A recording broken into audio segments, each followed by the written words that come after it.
Hey everyone, welcome back to my YouTube channel. నేను మీ రుచి అందరూ బాగున్నారు అనుకుంటున్నాను. నేను కూడా చాలా బాగున్నా. So welcome back to today's video. So ఇవాటి వీడియోలో అయితే మనమైతే ప్రెజెంట్ సోషల్ మీడియా సెన్సేషన్ అవుతున్న నాన్సీ త్యాగి గురించి అయితే మాట్లాడేసుకుందాం.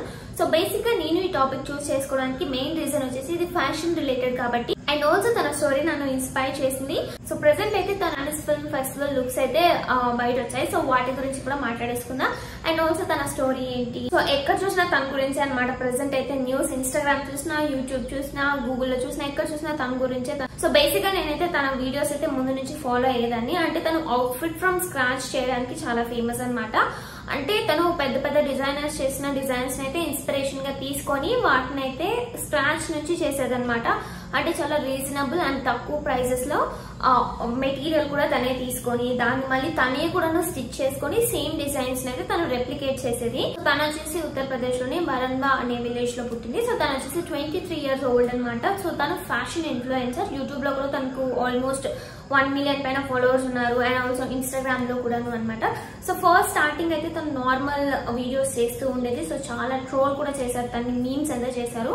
సో నెగటివిటీ అయితే చాలా వచ్చింది. బట్ స్టిల్ తనైతే గివ్ అప్ ఇవ్వకుండా కొత్తగా స్టార్ట్ చేసింది అనమాట. లైక్ ఢిల్లీకి అయితే వచ్చింది అనమాట యూపీఎస్సీకి ప్రిపేర్ అవడానికి. సో ఇంకా ఈ కరోనా వచ్చేసేసరికి తను యూపీఎస్సీకి ప్రిపేర్ అవ్వాలన్న డ్రీమ్ అయితే వదులుకునేసింది, ఆగిపోయింది. సో ఇంకా ఏం చేయాలో తెలియక అప్పుడు తనలో ఉన్న ఈ ఫ్యాషన్ డిజైనింగ్ అనే టాలెంట్ వచ్చేసి బయటకు వచ్చింది అనమాట. అవుట్ఫిట్ ఫ్రమ్ స్క్రాచ్ చేయడం అనేది స్టార్ట్ చేసింది. లైక్ తను వచ్చేసి మార్కెట్ కి వెళ్ళి ఫ్యాబ్రిక్స్ అనేది తీసుకొని, సో తన దగ్గర మెషిన్ ఉంది, వాళ్ళ అమ్మ ఓల్డ్ మెషిన్ అంట. సో దాంట్లోనే తనైతే మొత్తం అవుట్ఫిట్స్ అన్ని కూడా స్టిచ్ చేసి డిజైన్ చేసి రిప్రజెంట్ చేసేది అనమాట. తన వీడియోస్ ని హేట్ చేసిన హేటర్స్ తర్వాత తను ఎప్పుడైతే అవుట్ఫిట్ ఫ్రమ్ స్క్రాచ్ చేసి తన డిజైనింగ్ స్కిల్స్ ని బయటపెట్టి క్రియేటివ్ గా డిజైన్స్ చేయడం స్టార్ట్ చేసిందో, సో అప్పటి నుంచి తనకి క్రేజ్ అనేది పెరిగింది. తను కొంచెం బాగా ఫేమస్ అయిందనమాట.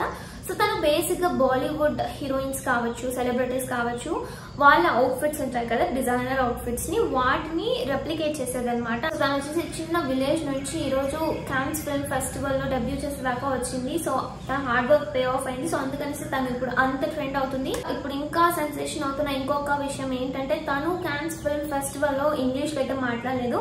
తను తన ఓన్ లాంగ్వేజ్ లో మాట్లాడింది. అంటే తన మదర్ టంగ్ లో మాట్లాడింది అనమాట. తను లైక్ బేసిక్ గా ఏమైపోయిందంటే మన మదర్ టంగ్ కంటే కూడా మనకి ఇంగ్లీష్ అనేది చాలా ఇంపార్టెంట్ అయిపోయింది. లైక్ ఇప్పుడు మన సరౌండింగ్స్ లోనే మనం చూస్తే ఇంగ్లీష్ మాట్లాడే వాళ్ళని ఒకలా చూస్తారు, ఇంగ్లీష్ కొంచెం సరిగా రాని వాళ్ళని ఒకలా చూస్తారు కదా. లైక్ ఆ వేరియేషన్స్ అనేవి కనిపించేస్తాయి. అండ్ తనకు ఒక పర్సనల్ ట్రాన్స్లేటర్ కూడా ఉంటున్నారు. లైక్ ఇంగ్లీష్ లో ఆపోజిట్ రిపోర్టర్ క్వశ్చన్స్ అడుగుతుంటే తను ఆన్సర్ చేయడానికి, తనకి ట్రాన్స్లేట్ చేయడానికి ఎలా ఫ్రాన్స్ లోన కాన్స్ లోనే ఈ కాన్స్ ఫిల్మ్ ఫెస్టివల్ అనేది హెల్డ్ చేస్తారనమాట ఎప్పుడు కూడాను. ఇది చేయడానికి రీజన్ వచ్చేసి ఈ ఫిల్మ్ ఇండస్ట్రీ కావచ్చు, ఇదంతా ఉంటుంది కదా. సో దాంట్లో ఆర్టిస్ట్ చేసిన బెస్ట్ పర్ఫార్మెన్సెస్ కి కావచ్చు, బెస్ట్ మూవీస్ కి కావచ్చు రికగ్నిషన్ ఇవ్వడానికి and also art and fashion గురించి కూడాను అనమాట. లైక్ ఇప్పుడు ఇక్కడికి వెళ్ళే ఆర్టిస్టులు అంతా కూడాను ఫ్యాషన్ డిజైనర్స్ డిజైన్ చేసిన అవుట్ఫిట్స్ ని వేసుకొని వెళ్తారు కాబట్టి so it helps both industry, film industry people and also fashion designers. So అందుకోసమే ఈ కాన్స్ ఫిల్మ్ ఫెస్టివల్ చేస్తారు. అండ్ దీనికి ఇన్వైట్ చేయబడిన వాళ్ళు వచ్చేసి మోడల్స్ కావచ్చు, లేకపోతే fashion designers, famous influencers, movie artist, ఇలా వరల్డ్ వైడ్ అందరినీ కూడా ఇన్వైట్ చేస్తారనమాట. సో రెడ్ కార్పెట్ పైన అయితే వీళ్ళు వాళ్ళ డిఫరెంట్ అవుట్ఫిట్స్ తో, డిజైనర్ అవుట్ఫిట్స్ తో అయితే అపియరెన్స్ ఇస్తారు. సో తనకైతే తన క్రియేటివిటీ కావచ్చు, తన వీడియోస్ కావచ్చు, తన హార్డ్ వర్క్ కావచ్చు, వీటి వల్ల దాని వల్ల వచ్చిన ఫేమ్ వల్ల సో తనకైతే కాన్స్ ఫిల్మ్ ఫెస్టివల్ లో పార్టిసిపేట్ చేసే ఆపర్చునిటీ వచ్చిందనమాట. సో ఇప్పుడు వచ్చేసి ప్రెసెంట్ జరుగుతున్న 77th కాన్స్ ఫిల్మ్ ఫెస్టివల్ లో తనైతే తన డెబ్యూ చేసింది అనమాట రెడ్ కార్పెట్ పైన. సో ఫస్ట్ తన లుక్ వచ్చేసి ఒక పింక్ రఫుల్ గౌన్ వేసుకుంది అనమాట. సో ఇప్పుడైతే మనం ఫస్ట్ ఆ పింక్ రఫుల్ గౌన్ గురించి అయితే మాట్లాడేసిద్దాం. తనే స్టిచ్ చేసిన దాన్ని. సో అది స్టిచ్ చేయడానికి అయితే తనకి 30 days పట్టింది అనమాట. సో నేనైతే ఇక్కడ మీకు పిక్చర్ కూడా వేస్తాను. సో ఇది స్టిచ్ చేయడానికి తనకైతే 30 days పట్టింది. అండ్ అది self stitch and self design అనమాట. అండ్ ఫ్యాబ్రిక్ వచ్చేసి 1000 meters ఆఫ్ ఫ్యాబ్రిక్ అయిందంట ఈ అవుట్ఫిట్ కి. అండ్ ఆల్సో ఇది వచ్చేసి 20 kgs వే చేస్తుందంట. సో ఇది వచ్చేసి తానే చెప్పింది అనమాట మనకి. సో ఓవరాల్ గా అవుట్ఫిట్ అయితే చాలా బాగా నచ్చింది నాకైతే. సో బేసిక్ గా ఈ మధ్య జరుగుతున్న ఈ కాన్స్ ఫిల్మ్ ఫెస్టివల్ కావచ్చు, ఈ మెట్ గాలాలో కావచ్చు, అవుట్ఫిట్స్ అన్ని చాలా వియర్డ్ గా ఉన్నాయన్నమాట. ఎక్కడ కూడా మనకి ఫ్యాషన్ అనేది కనపడట్లేదు. ఏది పడితే అదే వేసేసుకొని వచ్చి ఫ్యాషన్ అంటున్నారు. సో ఇలాంటి అవుట్ఫిట్స్ చూసినప్పుడే మనకి యాక్చువల్ ఫ్యాషన్ కి మీనింగ్ తెలుస్తుంది. సో నాకైతే అవుట్ఫిట్స్ చాలా నచ్చాయి. సో ఈ ఫస్ట్ అవుట్ఫిట్ ఇదనమాట. సో నాకు యాక్చువల్ గా తన సెకండ్ అపియరెన్స్ ఎక్కువ నచ్చింది అనమాట. తన సెకండ్ అవుట్ఫిట్ వచ్చేసి self design sorry gown. So ఇది కూడా తనైతే అవుట్ఫిట్ ఫ్రమ్ స్క్రాచ్ అనమాట. లైక్ తనే ఫ్యాబ్రిక్ తీసుకొని తనే డిజైన్ చేసింది. ఇది సారీ లాగా ఉంటుంది అనమాట. And also backless blouse with a hood అనమాట. మీరు ఇక్కడ చూడొచ్చు, నేను పిక్చర్ ని ఇక్కడ మీకు ప్రెజెంట్ చేస్తాను. అండ్ ఈ ఫ్యాబ్రిక్ కూడాను sequence and also some stones work ఉన్న ఫ్యాబ్రిక్ అనమాట ఇన్ లావెండర్. సో ఈ లుక్ అయితే చాలా బాగుంది అనమాట. సో ప్రెసెంట్ ఈ లుక్ అయితే చాలా ట్రెండ్ అవుతుంది. ఇది ఎస్టర్డేస్ లుక్ అనుకుంటా. సో మీరు చూడొచ్చు ఈ పిక్చర్ ని. నాకైతే ఈ లుక్ చాలా బాగా నచ్చింది. తన థర్డ్ అవుట్ఫిట్ వచ్చేసి బ్లాక్ అవుట్ఫిట్ అనమాట with corset and tail skirt. నేను పిక్చర్ లో వేస్తున్నట్టు. అండ్ ఆల్సో తను హెయిర్ స్టైల్ కూడాను పోనీ టైల్ లాగా వేసి సమ్ హెయిర్ యాక్సెసరీస్ కూడాను యాడ్ చేసింది. మీరు చూడొచ్చు సమ్ బీడ్ వర్క్ వచ్చింది. And also whole skirt and dress వచ్చేసి కూడాను some beads and also sequin work stone work లాగా వచ్చింది అనమాట. అండ్ ఆల్సో తను అయితే ఒక స్టోల్ కూడాను యాడ్ చేసింది హోల్ అవుట్ఫిట్ కి with a bag which is also matching with the outfit. దానికి కూడాను స్టోన్స్ అంతా ఇలా ఉన్నాయి. అండ్ హెయిర్ స్టైల్ వచ్చేసి చాలా మినిమల్ గా పెట్టేసింది. జ్యువెలరీ కూడాను ఎవ్రీథింగ్ బ్లాక్ లోనే ఉంది. సో ఇది వచ్చేసి థర్డ్ అవుట్ఫిట్ అనమాట. థర్డ్ అవుట్ఫిట్ కూడాను చాలా బాగుంది. సో మేకప్ అంతా చాలా న్యూడ్ గా simple makeup with wing eyeliner and ponytail with some hair accessories. And ఇది కూడాను బ్యాక్ లెస్ బట్ బ్యాక్ లో టై చేయడానికి అయితే మీరు చూడొచ్చు బీడ్స్ లాగా వచ్చిన లేస్ ఉన్నాయన్నమాట. వాటితో టై చేశారు. సో అది ఇంకా ఎన్హాన్స్ చేసింది లుక్ ని. అండ్ బేసిక్ గా నాకు ఈ వీడియో చేయాలని ఎందుకు అనిపించింది అంటే, నాకు ఈ సెన్సేషన్ అవుతున్న న్యూస్ చూడగానే నాకైతే చాలా ప్రౌడ్ గా అనిపించింది. అండ్ ఆల్సో ఇది ఒక ఇన్స్పిరేషన్ అనమాట like all fashion designers.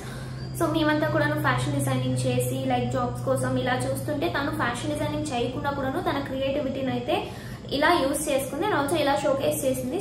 Village నుంచి క్యాన్స్ ఫిల్మ్ ఫెస్టివల్ దాకా డెబ్యూ చేసేదాకా వెళ్ళడం అంటే it's so special and inspiring story. And hard work కూడాను కనిపిస్తుంది. సో దానికోసం అనేసి నేను ఇవాళ ఈ వీడియో చేస్తున్నాను అనమాట. ఎందుకంటే నన్ను ఫాలో అవుతున్న వాళ్ళు చాలా మంది వచ్చేసి యంగ్ పీపుల్ అని నేను అనుకుంటున్నాను. అండ్ ఆల్సో మీరు అందరూ కూడా నన్ను ఎప్పుడు ఫ్యాషన్ డిజైనింగ్ గురించి అడుగుతుంటారు కదా, లైక్ ఏం జాబ్, ఏం చేయాలి, ఒకవేళ జాబ్ కాకపోతే ఏంటి అనేసి. సో అలాంటి వాళ్ళకంతా కూడా ఇది ఒక ఇన్స్పిరేషన్ లాగా చూపిద్దాం అనేసి ఈ వీడియో చేశాను అనమాట. లైక్ మీ డ్రీమ్ అనేది ఫ్యాషన్ డిజైనింగ్ అయితే ఖచ్చితంగా చేయండి. బట్ దాంట్లో మీరు ఎలా సక్సెస్ అవ్వాలనేది అయితే మన చేతిలోనే ఉంటుంది. సో నేను ఆ విషయం చెప్పడానికే ఈ వీడియోతో మీ ముందుకు వచ్చాను అనమాట.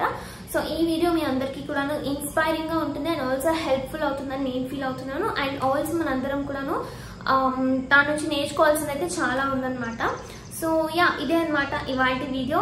ఈ వీడియో మీకు నచ్చింది అనుకుంటున్నాను. లుక్స్ లో మీకు ఏది బాగా నచ్చింది అనేది అయితే నాకు కామెంట్ సెక్షన్ లో కామెంట్ చేసి చెప్పండి. అండ్ నాకు వచ్చేసి సెకండ్ లుక్ నచ్చింది నేను చెప్పినట్టు. సో మనం గమనించాల్సిన ఇంకొక విషయం ఏంటంటే, సోషల్ మీడియాని మనం మన టాలెంట్ ని కావచ్చు, లేకపోతే మన డ్రీమ్స్ ని కావచ్చు పర్సూ చేసుకోవడానికి నీట్ గా వాడుకుంటే సోషల్ మీడియా అనేది చాలా యూజ్ అవుతుంది అనమాట మనకి.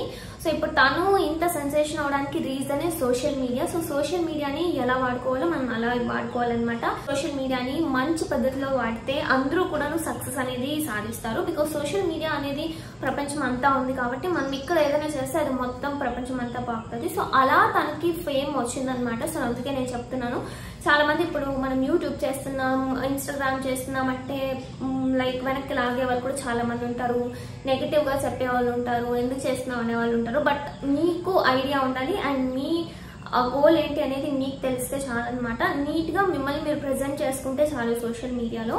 అండ్ మీ డ్రీమ్స్ అయితే మీరు అక్కడ షోకేస్ చేసుకుంటే చాలన్నమాట. ఖచ్చితంగా మనం హార్డ్ వర్క్ చేస్తే మనకి సక్సెస్ అనేది ఉంటుంది. సో దానికి ఎగ్జాంపుల్ తినే అనమాట నాన్సీ. మన ఫైనాన్షియల్ స్టేటస్ ఏంటి, మన బ్యాక్గ్రౌండ్ ఏంటి, ఇలాంటి వాటితో పని లేకుండా మనం హార్డ్ వర్క్ ని అండ్ ఆల్సో మన డ్రీమ్స్ ని ఫాలో అయితే ఎక్కడికైనా వెళ్ళొచ్చు. We can reach many heights. ఇవే అనమాట తన 3 అవుట్ఫిట్స్. ఇంకా ఒకటి ఉంది అనుకుంటా, నేను అది నెక్స్ట్ వీడియోస్ లో చెప్పడానికి ట్రై చేస్తాను. So thank you so much for watching. I love you all. So see you in the next video. Bye. I love you all.